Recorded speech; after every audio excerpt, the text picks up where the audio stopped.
Hello students, once again I welcome you all for your biology session. Children, you already learnt about the four kingdoms, that is kingdom Monera, kingdom Protista, kingdom Fungi, kingdom Plantae under five kingdom classification. Today we will discuss about the last kingdom, that is the very important kingdom, kingdom Animalia under the same. In this kingdom we will talk about the animals. Animals are the eukaryotic, multicellular and heterotrophic organisms. Eukaryotic is not a new word for you all know it. What is the meaning of eukaryotic? Many times I explained to you in the same chapter.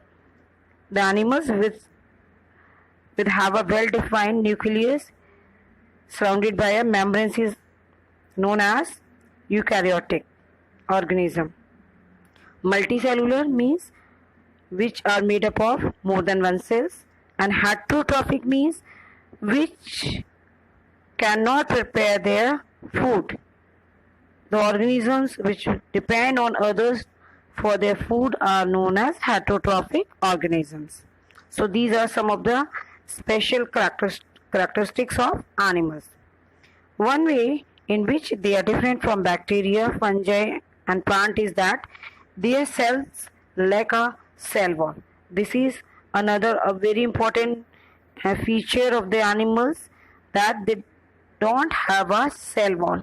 They lack a cell wall. In the last previous kingdom we learnt about the plants that they have a cell wall made up of cellulose, but in case of animals they don't have a cell wall. Now, most animals possess a highly organized tissue system. They have an internal digestive chamber with one or two openings which set them apart from other organisms. Most animals have the ability to move if they do not show locomotion.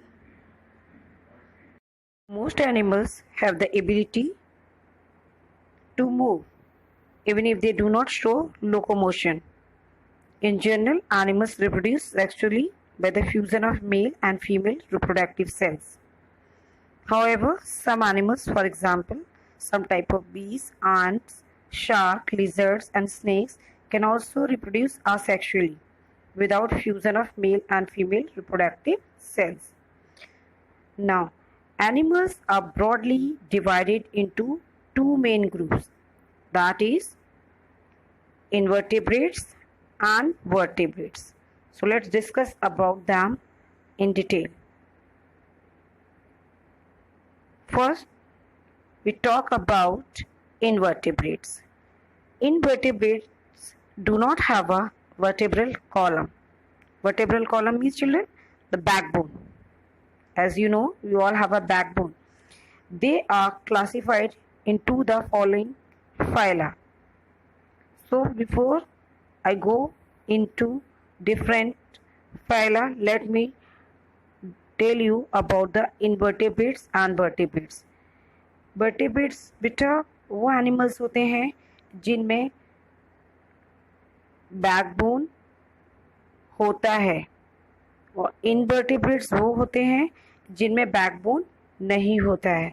So first we talk about the invertebrates. The animals do not have a vertebral column, right? So they are classified into different phylums. So one by one we'll go to the different phylums. So first phylum is Porifera. First we talk about the phylum Porifera. The members of the phylum Porifera are the simplest multicellular animals known as sponges. The majority of sponges are marine creatures, though there are some freshwater sponges such as Spongilla. Some genera of marine sponges such as Spongia and Hippospongia are used as bath sponges. Porifera. The word porifera means that the animals who have pores on their body.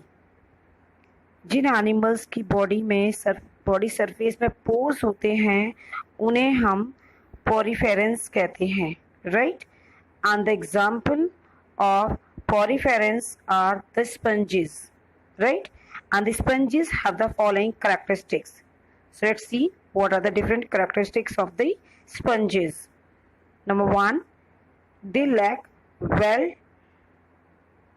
developed organ systems. They don't have a well developed organ system as the other animals have, but have different types of cells to carry out the various life processes.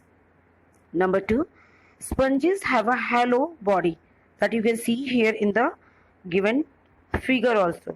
In this diagram you can see they have a hollow body cavity, right, and the outer surface of the body is covered with pores that lead to a system of water channels within the body. The water channels drain into a central body cavity that has an opening at the top.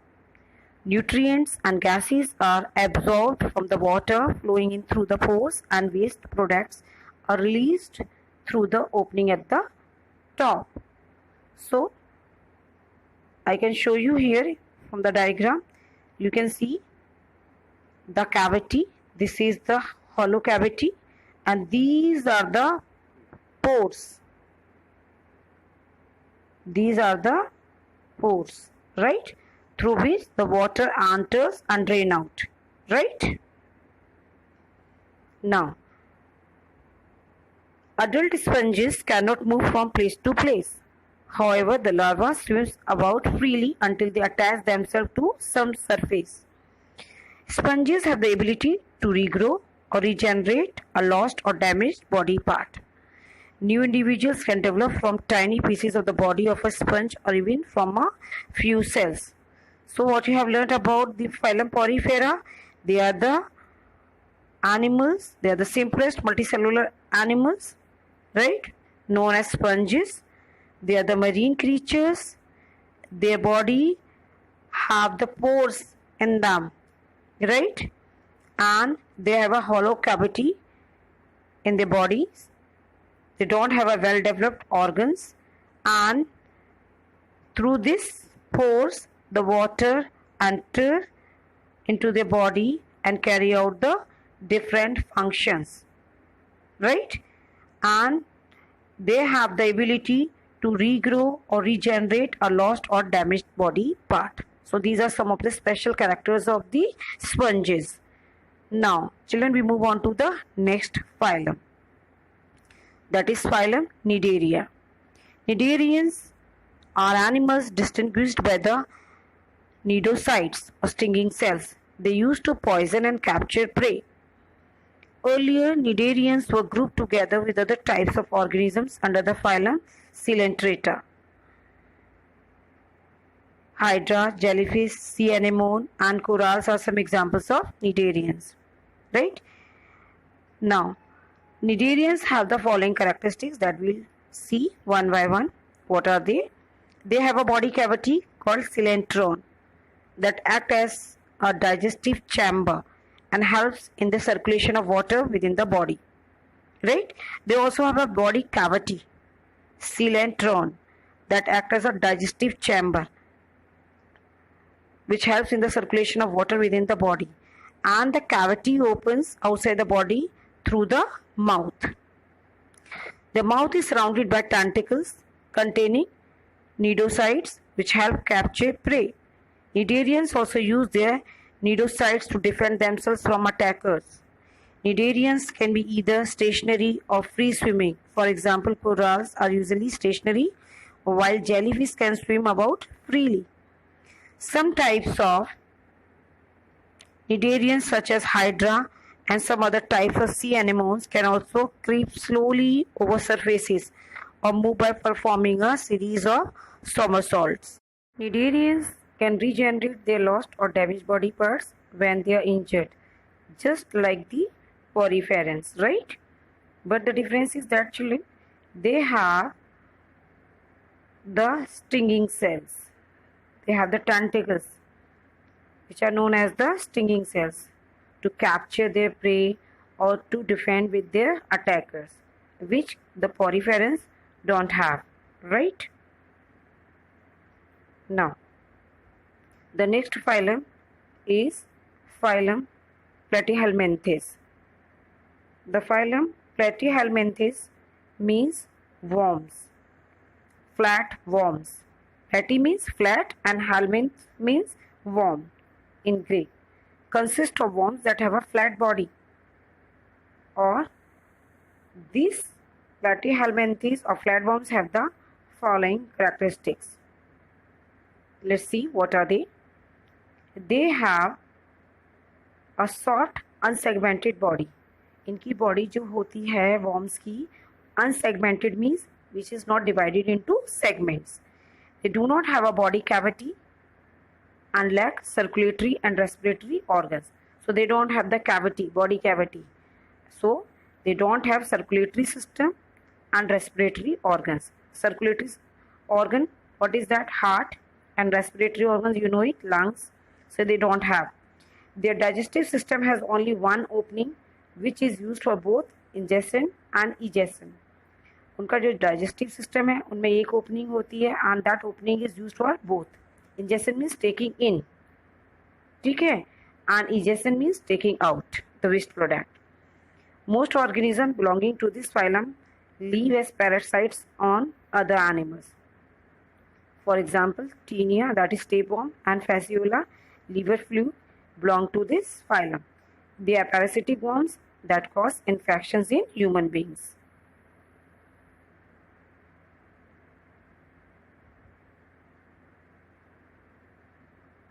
Now, the next phylum is phylum Nematoda. Nematodes are slender, cylindrical worms, or we can say they are known as roundworms. They have the following characteristics. The body is elongated. Elongated means lumpy, cylindrical and thread-like, tapering at both ends. That you can see it here in the picture. They are elongated, cylindrical and thread-like, tapering at both ends. Right? On the top also and at down also. Tapering means दोनों तरफ से पतली होती है, right? The body has an outer covering called cuticle, which also lines the digestive system and body openings. It is a covering actually. The head can be easily distinguished from the rest of the body and may have modified mouth parts for feeding. The digestive system has two openings. पूरी body में head बिल्कुल अलग होता है और अलग दिखता है, right? Many nematodes are parasites like roundworm, hookworm, pinworm, and filarial worms are parasitic on human beings. They are feeding on human beings.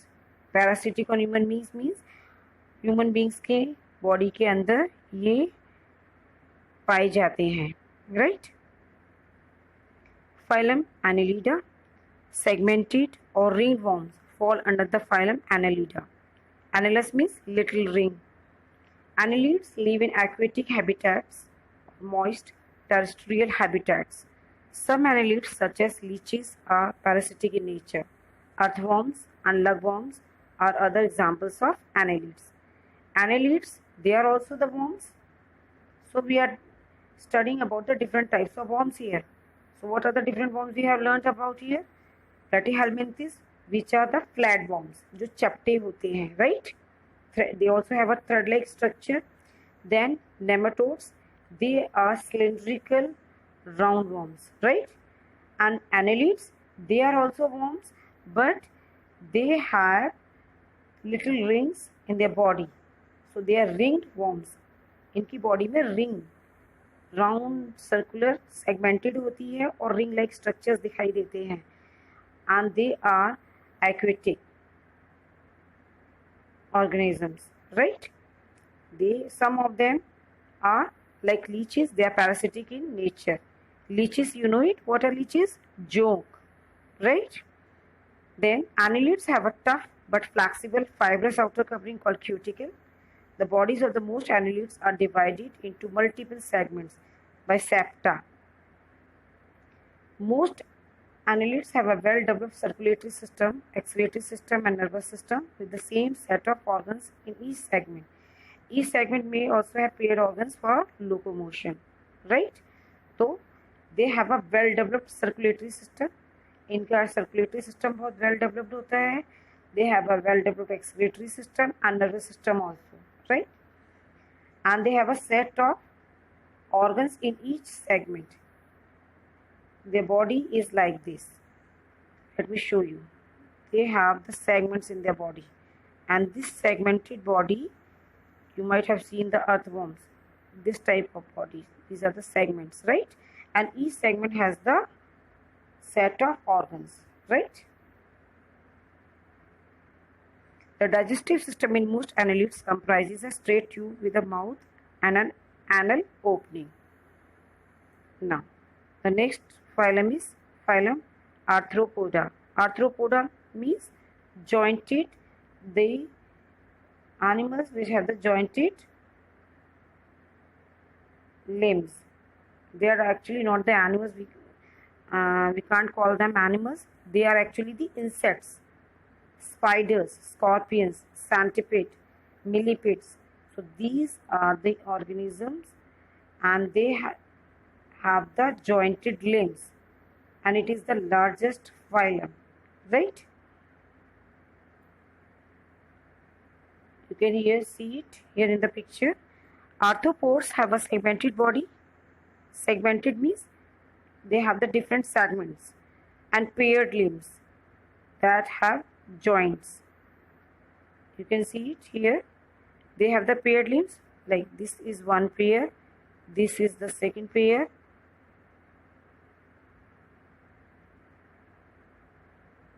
right? This is the third, fourth. So right, they have the different pairs, and these pairs have these limbs, they have joints in them, right? Like this. Here in this picture you can see the crab, you can see the limbs, so you can see the joints here. They have the jointed limbs, right? So example, insects have 3 pairs of limbs and spiders have 4 pair of limbs, right? They have a tough exoskeleton made of substance called chitin. इनकी body के ऊपर एक exoskeleton होता है. As we have a skeleton inside our body, they have an external skeleton. बाहर की तरफ skeleton पाया जाता है, made up of a substance called chitin. Arthropods have well-developed organ system. The body fluid called hemolymph circulates within the body cavity called hemocoel, coming in direct contact with all the organs. Most arthropods lay eggs. Some types of scorpions, however, give birth to young ones. Young arthropods may resemble their parents, as in the case of scorpions, or look like grubs and caterpillars, as in the case of insects. Now, phylum Mollusca. Mollusca is the second largest phylum. Mollusks have the following characteristics. They have a soft body covered by a hard shell. Most of them have a specialized feeding structure called radula. Like arthropods, they have an open vascular system. They also have a complex nerve network. Snails, oysters, mussels, and octopuses belong to this phylum. Then, phylum Echinodermata. Echinoderms are marine animals that have spines on their skin. ये पानी में पाए जाते हैं, and they have got spines. Spines means, spines, you know it, children. Spines means कांटे. They have got spines on their skin. They come in a variety of shapes and colors and have the following characteristics. They have an internal skeleton of small bone-like structures that can be like that: flat plates, rods, crosses. A spiny outgrowths stick out from these structures, giving the animals a spiny or warty appearance. The body can be divided into 5 equal parts by imaginary lines. that you can see in the starfish. A network of water-filled canals within their body helps them in feeding, respiration, and sensing the outside world. Right? In many echinoderms, the canals have extensions known as tube feet, projecting outside through the skeleton. The tube feet help them in feeding, respiration, and attaching themselves to surfaces. Many echinoderms can regenerate parts of the body such as arms and spines. Some can even regenerate internal organs, while others can grow into a new individual from just a detached body part. So they also have the same characteristics like the poriferans and cnidarians. अगर इनकी body part का कोई भी हिस्सा टूट जाता है, data अलग हो जाता है, इंजर्ड हो जाता है, they have the ability to regenerate their most of the body parts which are injured or harmed, right? The examples are starfish, sea urchins, brittle stars, and sea cucumbers. So with this, children, I have completed the invertebrates today, right? So in my next video, I'll be completing the vertebrates, right? So whatever phylum you have learnt today, you have learnt about 8 phylums which are given in your chapter. Please go through each and every phylum and try to learn the characteristics of each and every phylum. Learn it and try to understand, right? So with this, I come to an end for today's session. Till then, goodbye. Stay blessed. Thank you.